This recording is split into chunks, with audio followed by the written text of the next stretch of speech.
మానకొండూరు మండల కేంద్రంలోని చాణక్య హైస్కూల్లో శుక్రవారం రోజున మహాశివరాత్రి పర్వదినాన్ని పురస్కరించుకొని పాఠశాల విద్యార్థులు ఉపాధ్యాయులు శివదర్శనం పేరిట ఒక చక్కటి ఆధ్యాత్మిక కార్యక్రమాన్ని సాయంత్రం 6 గంటల నుండి రాత్రి 10 గంటల వరకు నిర్వహించారు.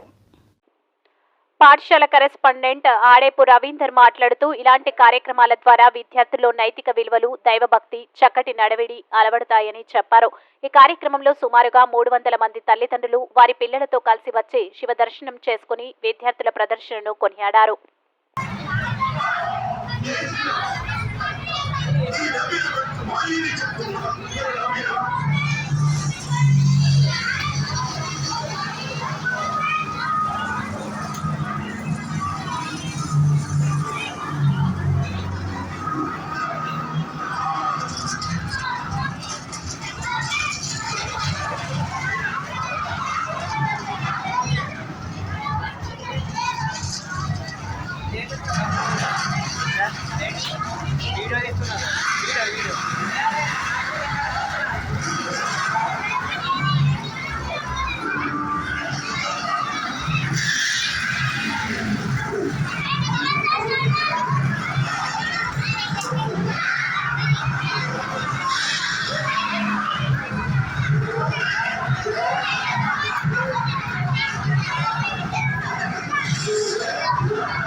నీ మాటలు వింటుంటే లోకాలు చూడాలనుకున్నాయి.